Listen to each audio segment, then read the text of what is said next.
hottest woman here. She's hot. She's pretty cute. Yes, she is. They all look alike. They're all tall and skinny. You know, they all have that look about them. She's got a couple of funny bits. Yes, she does. She's got some great zingers. Look at that phone, the digital phone, the rotary phone. So everybody is asking her, instead about kissing, they're asking her about, have you ever really in real life seen a rotary phone? Is she getting that question?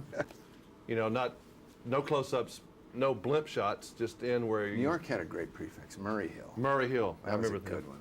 My aunt had that one. Half twos, that's it. Yeah. You know what a half two is before we do it? Yes. Go into him half as two far is as you can just from the without eyes, pushing him, so you still keep him in the shot. Yeah. Okay. I'm sorry, and stay. I'm Get it and stay. You ought to hear Kevin. He's had too many. Kevin is. He's had too many. Kevin is probably loopy by now. He is. He's very loopy. He's had too many espressos. He was. It was very strange, but it was good. He was very funny. Well, Kevin is out there. He is. He got out there today.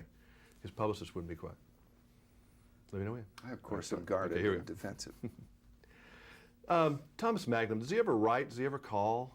Is he still alive? He haunts. I mean, I don't mean in a bad way. I mean, he's out there.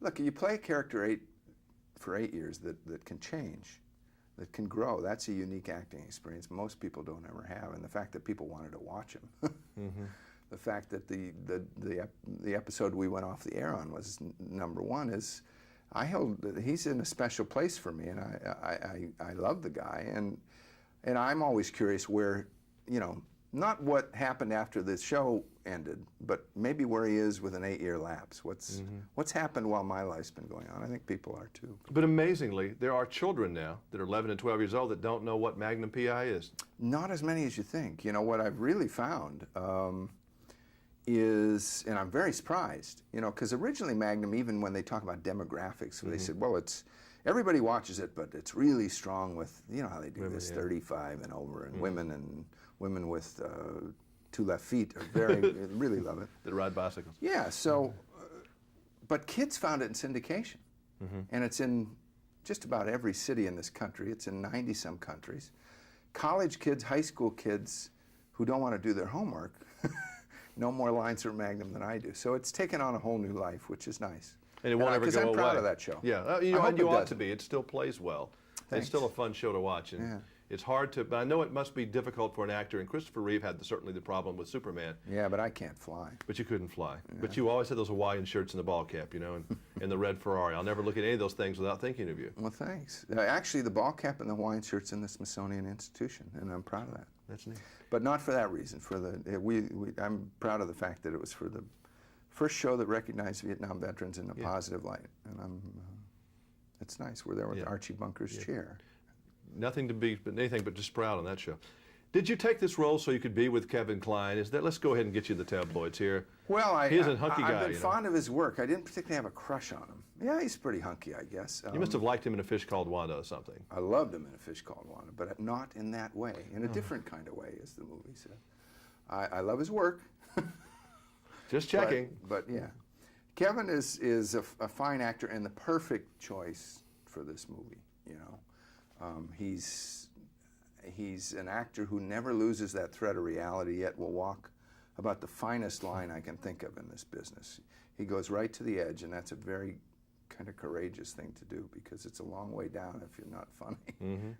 Does it affect you whether or not you have your mustache or not? I've had mine for so long, I don't know what I do without it. Well, I've had to shave it off at times. Sometimes I've shaved it off just to get a little privacy. I worked most of the time without it before Magnum, but no. And it wasn't a big deal shaving it off, although sometimes it is to studios, and I think Frank was I think he wanted it off, but he eased into it. He had me trim it a little bit at a time till it looked so goofy. He said, well, it's nicely trimmed now, Tom. It was awful. And he said, what would you think about just taking it off? I said, Frank, I don't care. Let me just take it off, but give me enough time to get used to it, because as you know, there's a lot of territory between here and here when you shave it off. I'm glad I don't have to shave that part, actually. You're never in the tabloids or anything like that. Yeah, I know. Is that what? Well, maybe I'll get back in. You know, I think you will with this movie, but I mean, for a while. I just can't wait. I don't know. You know, I'm kind of glad I'm not in that box. You know, you only get really that hot when you burst on a scene once in a lifetime, thank God. Yeah.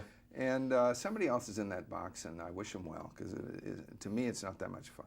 I wouldn't think it would be that much fun being stared at and chased and people in, looking under Well, the that bed still and there's happens. a I'm photographer. not dead. Well, I didn't say But it doesn't happen to the degree, if I'm walking down the street and Tom Cruise is in New Jersey, there's not going to be any tabloid guys following me around. So Yeah.